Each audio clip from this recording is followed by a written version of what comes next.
صرف الأموال. يعني لا يهم النتائج الاجتماعية التي تتوصل إليها الدول بقدر ما يهم ما ستقرضه هذه المؤسسات المالية لهذه الدول وللاستمرار في استعمارها من الجانب الاقتصادي. إذا بهذه الخلاصة فقط غادي نفتحوا باب النقاش، غادي نخليو الأخ سفني من بعد لأن باقي عنده ما يقول، ولكن إذا كانت هناك مداخلات غير داخلكم غادي نحاولوا ما يمكن نركزوا في المداخلات ديالنا، سواء لإغناء النقاش لإضافة أشياء ربما لهذه الدول العلمية أو لطرح أسئلة، لأن ربما الموضوع كما قال الأخ سفني هو موضوع شائك ويمكن لبعض الزملاء يعني طرح أسئلة اللي كتتعلق بالموضوع ديال البحث واللي غادي يعمل الأخ سفني أو الأخ أمامي اللي شاركوا في هذا البحث العلمي أنهم يتولاو على الأجوبة. إذا الباب غادي نديروا لائحة واحدة وغادي على حساب العدد ديال المتدخلين غادي نحددوا تقريبا واحد السقف زمني لكل متدخل. وطبعا اثناء النقاش كما قلنا قبيله راه غادي يكون هذاك حفل الشاي، اخوان مؤسسه الاعمال الاجتماعيه والتعليم سيعملون على توزيع يعني كاس الشاي مع بعض الحلويات، وحنا كما كيقولوا حنا كندردشوا حنا كناكلوا في نفس الوقت كنشربوا زين. اذا اللائحه مفتوحه اللي عنده مداخله يعطيني الاسم ديالو كنت باش غادي ندير واحد الترتيب. واذا الاخ مكوا، نعم أخ أختي، أخ سعيد، ها؟ المهم مزيان يا أخ سعيد، ها؟ الكلاف، نعم أخ صدوق،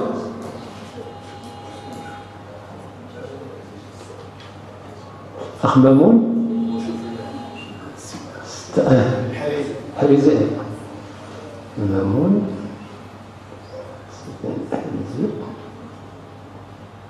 نعم أخ ناصر، أخ قرتي،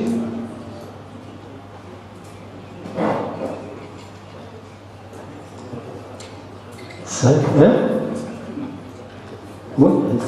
لا بلاتي نكملوا اللائحه. اذا كاين 9 ديال الاخوه ما كرهناش نسمعوا شي صوت نسوي لانه ولا الاستاذ الكريم العليتي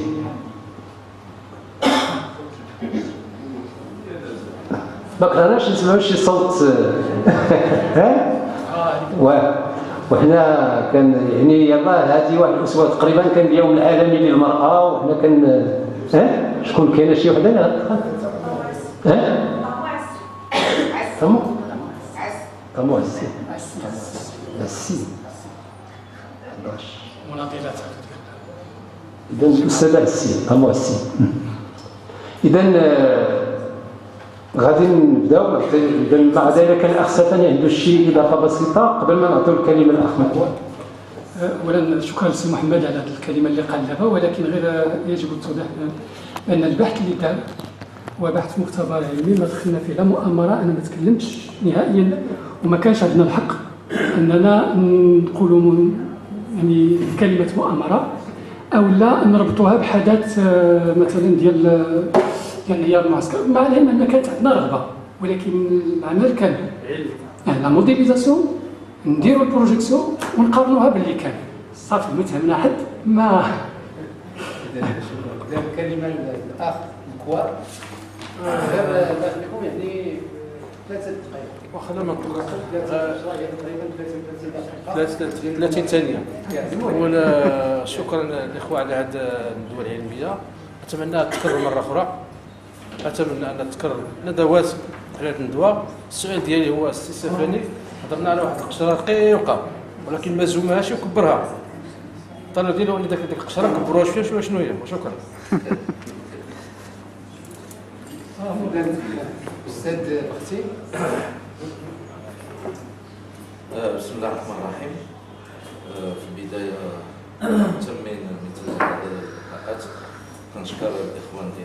الجمعيه المتقاعدين الاصدقاء ربما فتحنا في الطريق ان شاء الله ننضموا لكم. نشكر كذلك مؤسسات الاعمال الاجتماعيه الاستاذ عيسى السفاني على هذا المجهود الكبير اللي بذلوا. الا شفنا العنوان ديال البحث وطبيعه الحال ان البحث لا ينتهي، يمكن يبدا بحث اخر من اين انتهى الاخ السفاني. فالموضوع هو ما هي مواطن الخلل في النظام التربوي، ولكن الموضوع ديال الندوه هو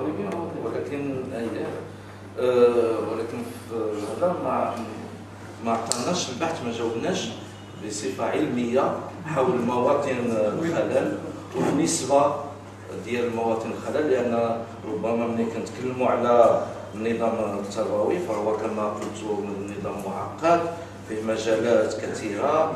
واش التغطيه ديال التغطيه من ناحيه العرض التربوي، واش ديفيسيونس النجاعه، واش من الناحيه ديال الاطر هذا، من الناحيه ديال البنيه التحتيه، من الناحيه ديال الحكومه، من الناحيه ديال الفينونسمون. خص البحث يجاوبنا بشكل دقيق ما هو موطن الخلل اذا كنا نكونوا في ديال الندوه. ولكن الخلل عنده شروحات كثيره، ولكن ما اثار انتباهي هو اللي وصل له الاخ السفاني هو خطير جدا، وهو كيقول بان المغرب تعطاه هذا مغلوطه، نتائج مغلوطه. وحنا في بحث علمي، واش في المغرب السذاجه الى هذا الحد انه ما عندناش خبراء، ما عندناش اساتذه، ما عندناش مفتشين باش يجي واحد كما كان هذا يقول لنا بان يعطينا، في حين ان حنا كنعرفوا ان الاطار الاستراتيجي او المخطط الاستراتيجي لتطوير النظام التربوي ولا ديك القشيره راه كتعتمد على مجموعه ديال لي زوتي، ادوات اللي هي علميه معترف بها دوليا. كاين دي فورمول، كاين هذا اللي كنعترف باش كنشخصوا اولا الواقع التعليمي من ناحيه ديال المؤشرات تنظر، كنطلقوا من معطيات ديموغرافيه اللي هي كتقوم بها المندوبيه الساميه للتخطيط. منها كنبداو نعملوا هذا التشخيص ديالنا، ثم المؤشرات سواء في التعليم الاولي، سواء في محاربه الاميه، سواء في التربيه غير النظاميه، سواء في التعليم الابتدائي الاعدادي الى اخره. مجموعه المؤشرات كثيره ومتنوعه ومعترف بها دوليا، وعندها هذه ديالها واحد لو كادر سيونتيفيك. ما يمكنش نجي نقولوا بان بحال اللي عطاونا في الطب شي فورمول يقول لك هذا الدواء هذا ما صالحش ونبقاو نقتلوا في الناس في عباد الله. كذلك بالنسبه كنظن بالنسبه هذه ما تفهمت شيء نهائيا. وهذا اذا في اطار الاستراتيجي ولا هذا التوجهات الكبرى راه نظره وحده كنظروا بها، طريقه وحده، ادوات وحده كنتعاملوا بها يونيفرسيلمون. كيبقى هذاك المخطط كيدير هذا لو بلان استراتيجي، كيجي من بعدو لي ديسيدور، الماليه، الجانب المالي، الجانب الميزانيه، الجانب السياسي، الجانب الى اخره، كيشوف كيفاش كيشرحوا. كنظن ان حنايا في اطار العمل ديالنا هذا راه عارفين الخلل، حنا بدون هذا راه عارفين، ولكن في البحث السيونتيفيك يعطي لنا ويقترح علينا الحلول بالاصلاح. مثلا هذه الاصلاحات اللي ما كانتش من البدايه وحنا كنسمعوا في الاصلاحات خصنا نحلوها ونقولوا علاش هذا الاصلاح ما نجحش. دو كيل كوتي فين الميدان اللي ما نجحش فيه؟ والميدان التربوي البيداغوجي، واش الميدان ديال البناءات، واش الميدان ديال الى اخره. هذا اللي كنتسناو ربما لاناليز، هذه هي لاناليز، لو دومين اناليتيك او لو كوتي اناليتيك.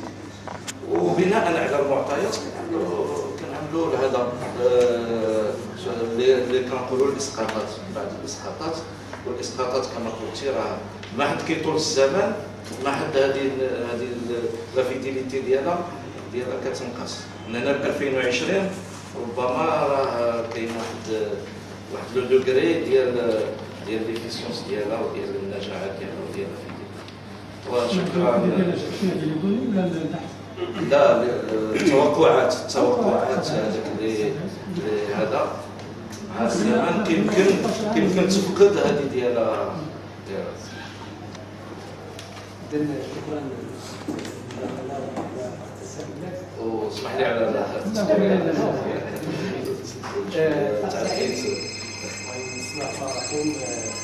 ديالكم كلمه مرتجله اولا، بغيت نستغل من خلالها اولا هني الاستاذ سي احمد على النيل الدكتوراه ديالو. وطبعا السي احمد هو نموذج بالنسبه لنا الانسان اللي فعلا كتحس بان الحياه ماشي كلها ماديات، بان الحياه فيها متع اخرى غير الماديات الانسانيه السعيده. العرض اولا كذلك نشكر الجهه المنظمه للندوه سواء الجمعيه ديال المتقاعدين ولا جمعيه الاعمال الاجتماعيه ديال طنجه. الكلمه بالنسبه للعرض اللي كان وقيل اللي تابنا بزاف، انا يمكن الخلاصه اللي يمكن يخرج منها الحاضرون هو ان الهم الكبير بالمغرب هو التقشيره. هذا الكلام اللي ورد على لسان السي احمد وتسال هيك. اذا انا بالنسبه لي ربما بحال اللي قلتي على ان ربما احنا ماشي في ديك الهرميه، احنا في الاداره ماشي في الجزء ديال التقشيره، ولكن انتماء يمكن انا هذا هو اللي قلتيه في الاول في العرض. ما يمكنش اللي كنهضروا على نظام تعليمي ان نتجرد من الذاتيه ديالنا، باش ان نتكلم بعلميه وتكون متجرد. راه وقيلا حتى حسيت في النقاش اللي كان كيهضر السي احمد غالبا في اغلب النقاش بينه وبين الاستاذ المشرف كان كيتداخل الذاتيه ديال السي احمد اللي هو تربوي واللي هو عنده الجانب التربوي مع الجانب العلمي اللي كيطغى على الغايه ديال البحث.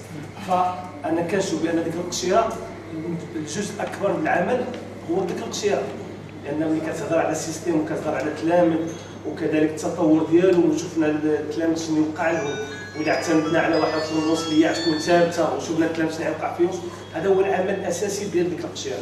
التقشيره هي ديك الجهه اللي كتبدل ديك الغايات الكبرى والاهداف اللي كتوضعها الاداره الى اجراءات. فالدور ديالها هو دور تقني كتوضعها بان الا بغيتي تحقق انت هذه الاهداف ها الطريق اللي غتمشي فيها.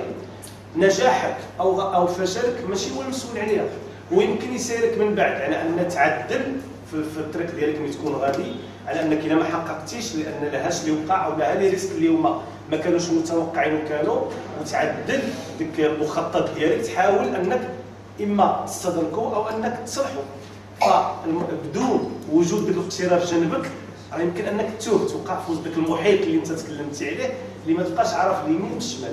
فضروري على ان بجنبك كيكون ديك التقشيره اللي هي في ديك الهرميه اللي ضروري انك كتواكبك في اولا في الطريق واش انت في الطريق السليم ولا لا، وثانيا انك تساعدك على انك ترجع. فما يمكنش على ان نصغروها الى هذه الدرجه ولا نصغروا الدور ديالها. وحتى غيرتي ماشي لان انا يمكن ماشي من ما دوزتش بالمركز ديال التخطيط ولا شي حاجه، ولكن القوه ديال هذيك التقشيره هذيك هي الجهه وقيله المتجرده في النظام التعليمي. اي جهه اخرى فيها كتطوع شويه الذاتيه، اللي كيهضر التربوي او ملي كيهضر المالي ولا يقول كتدخل واحد يسير واش هو عنده امكانيات ولا لا. ولكن الجهه اللي يمكن تكون متجرده معك وتخدم بارقام وتعطيك الخلاصات انطلاقا من الارقام وتعطيك التطور ديالها والمخاطر اللي كاينه هي التقشيره. فالاهميه بزاف لان بدونها العمل كامل ولا الغايات الكبرى ولا الاهداف اللي كتحقق الاداره دائما غيكون فيها مشكل. كنتمنى ان السي احمد اللي انطلق منه في المحاضره يعاود يرجع ليه.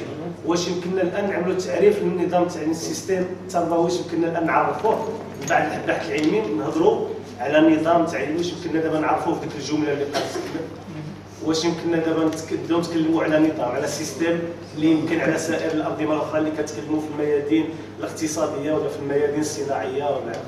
وشكرا مره ثانيه. شكرا. أشكر الجهة المنظمة اللي تحت لنا الفرصة أننا نتلاقاو مع دكاترة. تهنئة خاصة للأستاذ السي السفاني على هذا الإنجاز العظيم. بداية الأستاذ السي السفاني آخر المداخلة ديالو قال على أن هناك مؤامرة دولية. لا ما قلتش مؤامرة أبدا. أنا كنقولها هناك مؤامرة دولية. هذه المؤامرة الدولية ما يمكن لها تنجح إذا ما كانش هناك أيادي داعمة داخلية. لا ما قلتش مؤامرة، قلت سور استيماسيون يعني. دابا أنا كنأكد عليها. البرنامج الاستعجالي جاء متأخرا، لأنه لو كان جاء قبل مثلا في التسعينات كان يمكن يفيد شي حاجة. أعطيت مثالا على البرازيل اللي استطاعت أنها تعالج مرض السيدة ببرنامج ذاتي داخلي. فحنايا إذا بغينا نعالجوا هذا المرض هذا اللي هو التعليم فكيخصنا نعتمدوا على الذاتية ديالنا، لأن عندنا ناس أكفاء اللي يوضعوا لنا برامج ومناهج في المستوى ديال التطلعات ديال الشعب المغربي، ماشي نبقاو نعتمدوا على الأشياء أو البرامج المستوردة سواء من كندا أو من فرنسا أو من أي دولة أخرى، لأن ما كتماشاش مع العقلية المغربية.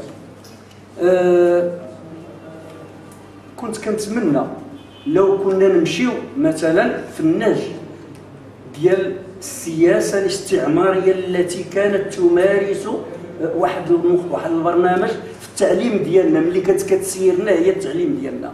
مثلا أنا كنهضر على الهدر المدرسي. أواخر السنوات الأخيرة ديال الخمسينيات القرن الماضي كنت أنا مازال تلميذ. كان عندنا في المؤسسة واحد حارس العام إسباني سميتو دون ميغيل، كان كينهج واحد المخطط جميل جدا كيشجع به التلاميذ. أولا كيشجع به التلاميذ على مواكبة الدراسة في المؤسسة.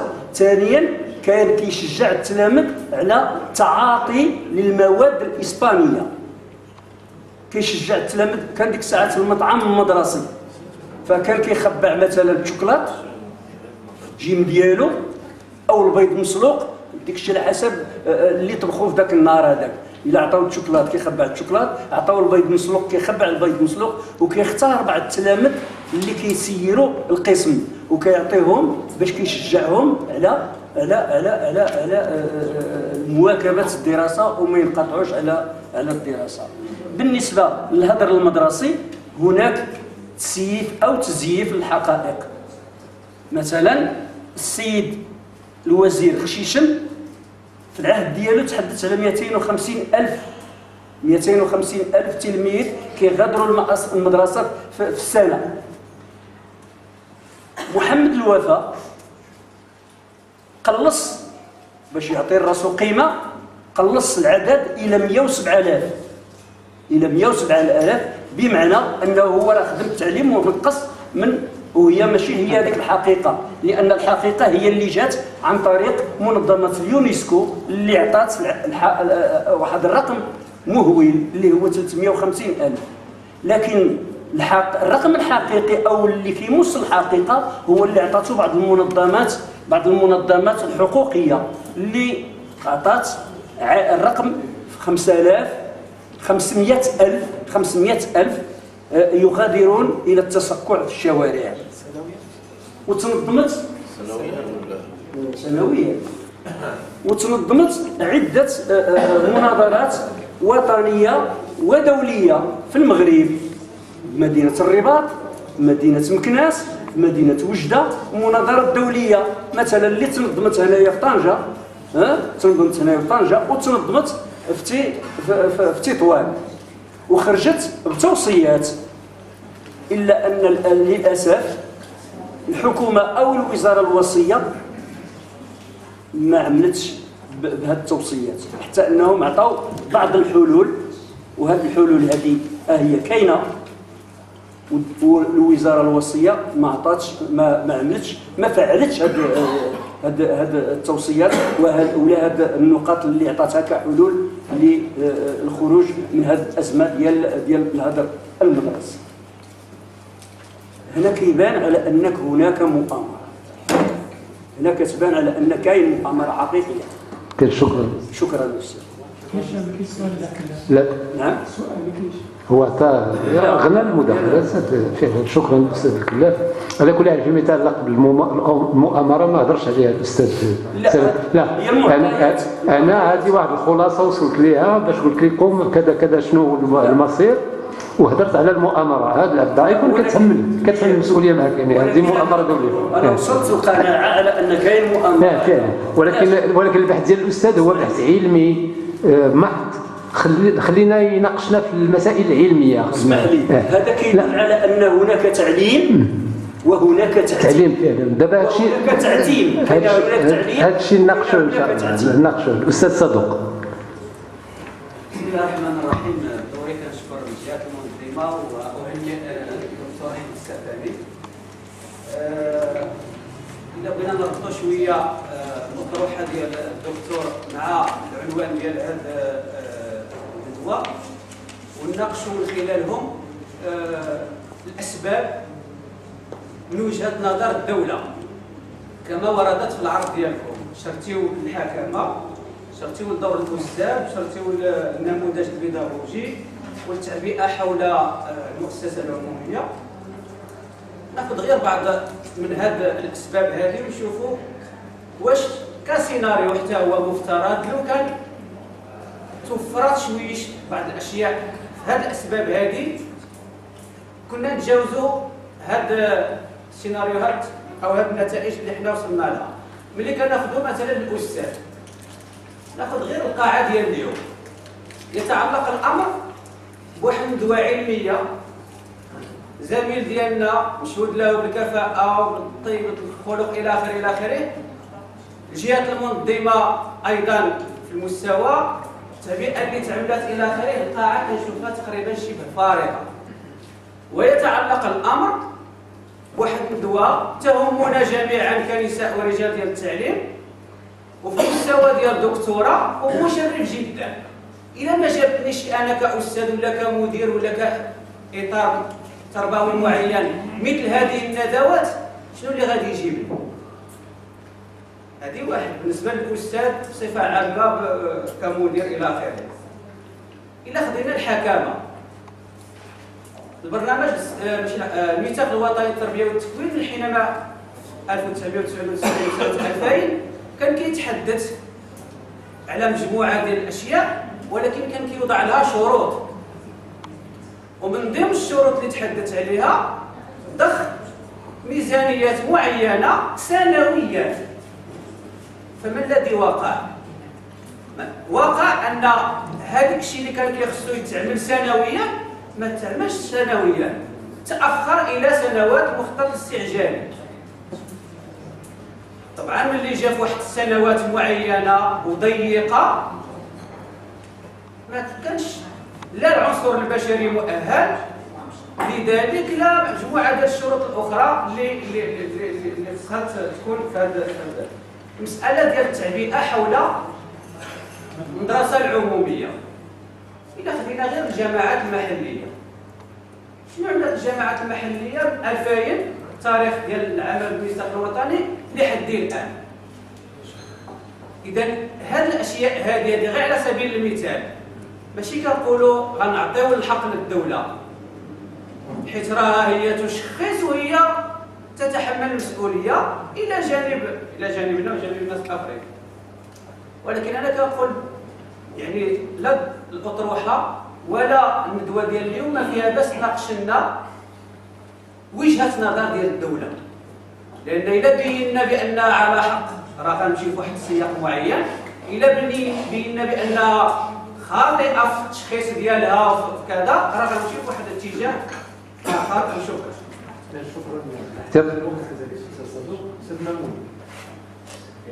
السلام عليكم. شكرا للمنظمين والجميع. اللي بقى بالنسبه لي انا فلو تقريبا من 2008 نهار اللي حضرنا السوتونونس ديال السي احمد حضور السي الاستاذ الدكتور السي الامين المركز ديال الاعلاميات. حضرت انا ديك لاسوتونونس وكانت واحد الكلمه كتكرر بزاف ولقيناها حتى دابا هي ديك لوجيك فلو. هنا كاين لي فونتيير فلو حتى بالنسبه لي انا بقات فلو زعما هذا لي دو لوجيك فلو لا فونتيير فلو مازال هي فلو. النقطه الاولى. النقطه الثانيه هو ان هذا الموديل هذا لا موديليزاسيون سيستيم éducatif est-ce qu'on peut l'appliquer à une école ou bien à une académie ou bien à une délégation par exemple. هنا كنشوف الناس حمد كيسولني على بعض الارقام في واحد المدرسه صغيره كنقول انا اش غيدير بهذه الارقام هذه الدكتوراه الدوله. فمازال ما شفتش كنحتاج الارقام اللي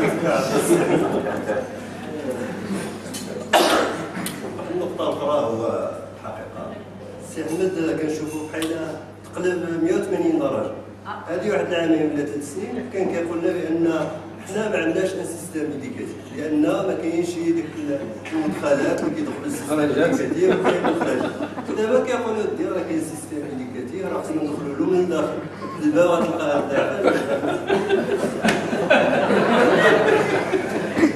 ضعيفه.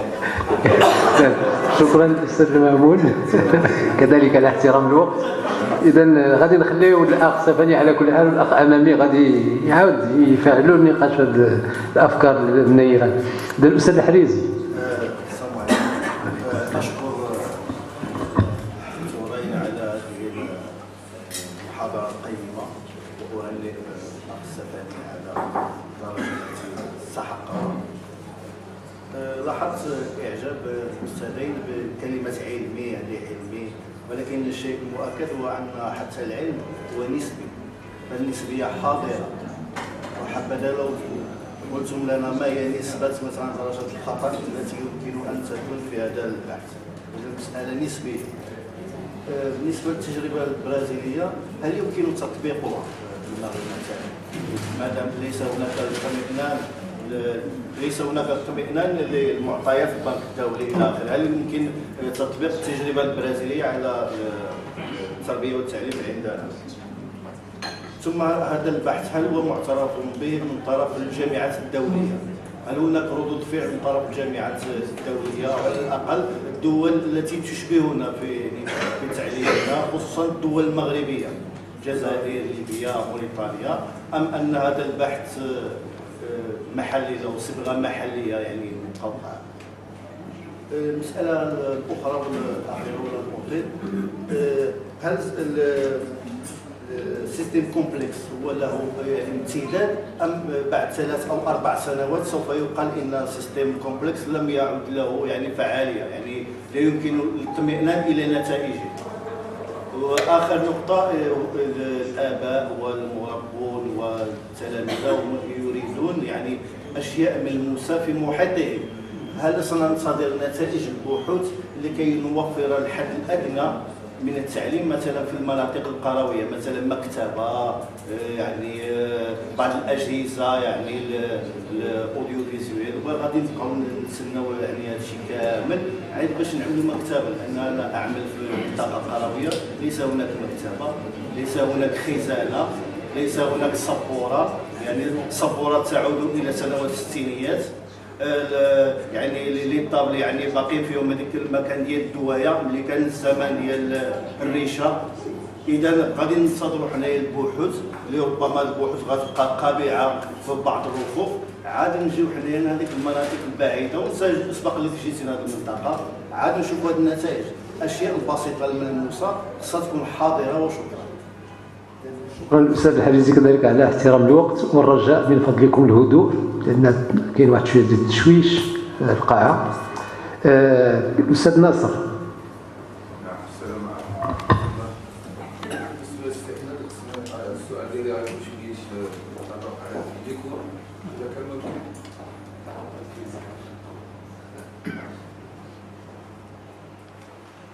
اسمح لنا السؤال غادي يكون السي احمد والسي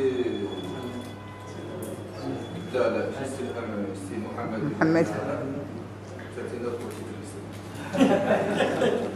إذا بالنسبة للمنحنى هذاك الأولاني اللي أورانج يعني هذاك إلا بغينا نقولوا هو المنظمة العربية للإنتاج وملي طرحوا حدوا الأهداف يعني طبيعة الحال كيعدوا أهداف اللي هي مش منطلقة من الواقع المغربي الفوق لما كنمشيو للواقع يعني إذا ما كاينش هذيك الأهداف ديال الإنتاجات ولا عملنا في الواقع المغربي هو ففي البداية نلاحظ بأن الواقع المغربي يعني ما حققش الأهداف ديالو التاعي اللي كنكونوا باقيين على واضح هذيك نورمال يعني المسائل واضحة طبيعة الحال الناس هادو اللي منظمة عطاونا فليسات ضاق الوالدين جابوا لنا فليسات ولكن عطاونا شي شوية بالزايد إذا هاد الناس هادو ما عملوش شيء يعني يعتمدوا على ديك الأهداف هذيك الأهداف خصها فلوس تكون يعني في واحد المستوى حنا ما عندناش واخا من بعد نعم من بعد ملي عطاونا ديك الفليسات طبيعة الحال نكون طلعت يعني نورمال أو لا يا بس محمد عطاونا الفلوس زايدين إذا طلعت شي شوية أكثر من هذا يعني هنا فين كاين تدخل السيء ديال هاد الناس اللي عندنا كاين مؤامرة من مؤامرة هنا ما كاين لا مؤامرة يعني داكشي نورمال عادي فهمتني بس لي كورب هادو يعني أنا ما كاينش شي ديفايون صار ما كاين شي إشكال هنا ما كاينش إشكال يعني كلشي نورمال هذه من ناحية طبيعة الحال العلمية البحتة ماشي من ناحية البيداغوجية لأن كيتأخذ لي طرف ولا من جانب آخر أنا شفت من ناحية الخلاصة ديال استعملت ما عرفتش الخلاصة ملخص مرة ولكن السي محمد عطانا الخلاصة اللي هي متناقضة مع هادو نورمال لي كورب سون نورمال المسائل واضحة ولكن ما عرفتش انا دابا السي محمد واش يعطينا الخلاصة ديالك واش ماشي متفق على الخلاصة السي محمدي أو لا شكرا شكرا ناصر كذلك على احترام الوقت الأستاذة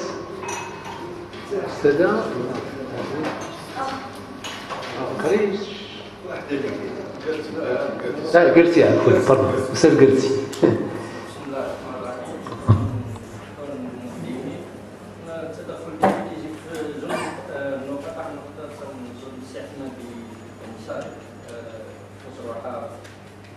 نستافدوا منها كاملين وربما تكون ارضيه دايره من هذا الوقت يعني صعب الخوض فيها النقطه الثانيه كنسبق لي السي ناصر تحدث عليها هو بالنسبه ليكم غير التدخل ديالي انا بالنسبه ان المنظمات الدوليه وضعت الاهداف حنا انطلقنا من نفس النقطه 2004 بطبيعه الحال كنا اقل منه في الحقيقه وصلنا 2000 عملنا مجهود في 2000 نعم عملنا مجهود التقينا معهم معنى اننا حققنا الاهداف اللي وضعنا بمعنى اننا واش النظام ديالنا في الساعه اللي التقينا معهم يعني ولا مزيان واش حنا راضيين عليه اذا هي هذيك الاهداف اللي سطرنا نكمل اللي بدا به السي صابلا هو اننا ملي استمرينا 2012 دابا من 2013 كنشوفوا هذيك لا رياليتي هذيك اليومات فاتت هذيك بمعنى اننا نقولوا من دابا في 2020 غنكونوا مزيانين وشكرا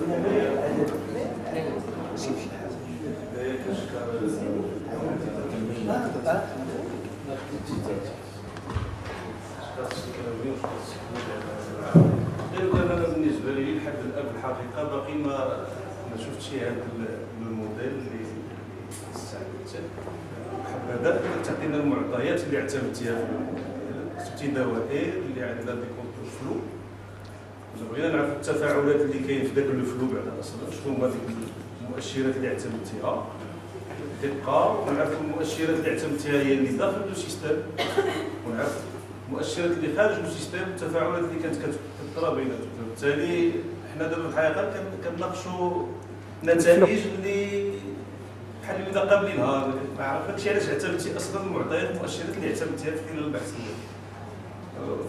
وللاسف يعني غلب الجانب العاطفي في المداخله ديال الاستاذ احمد السفاني، لان كانت فعلا كنا ما كرهناش انك تبين الجانب العلمي اللي اعتمدته واللي من خلاله يعني وصلتي لبعض النتائج.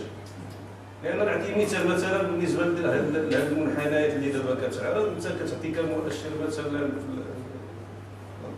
في الجندوني عندك تما عدد الطلبه، عدد التلاميذ ديال التلاميذ، وهنا السنوات.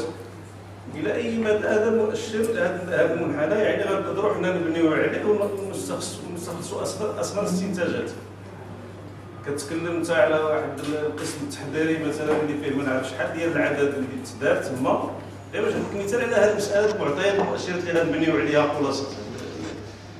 شحال ديال التلاميذ التحضيري اللي عندهم 8 سنين وكذا، داك التلميذ في الاخير كتقدر مثلا داك الهدر المدرسي اللي غادي ينتج على داك الشيء يكون السبب هو داك التلميذ اللي كنخليوه تما كيجور في يدو كل واحد كيجور في يدو 3 ولا 4 اخرين ما كيخليوش يزيد القدره. الى اي مدى حنا حين كنقولوا كنحاربوا الهدر المدرسي مثلا ما كنقولوش كنساهموا فيه بطريقه اخرى. فبالتالي كنظن كخص المعطيات تكون كانت واضحه من البدايه باش نقدروا نتبعوا معك كيفاش انت يعني بنيتي الموديل ديالك ونقدروا فعلا نستافدوا منه. هذه خلاصات يعني هي مهمه جدا، وهو عمل جبار اكيد. انا لا انكر ان العمل جبار، وربما انا كان صوره تكون بارسيليزاسيون ديال هذا الموديل. تقدر مثلا واحد الجانب تعمل فيه واحد الموديل، يمكن الجانب الاخر غادي يصلح له موديل واحد اخر، ومن بعد كيفاش نقدروا نحاولوا اننا من خلال لي دو موديل اللي كل واحد شنو كيناسبو نقدروا نوجدوا الخلاصات اللي تكون مربى افيد واللي هي عندها واحد الواقعيه واحد المصداقيه اكبر. فبالتالي حنا خليتينا بحال هكا باقيين مشتاقين نعرفوا شي شويه الموديل ممكن توصف غالبا مازال ما تشفاش.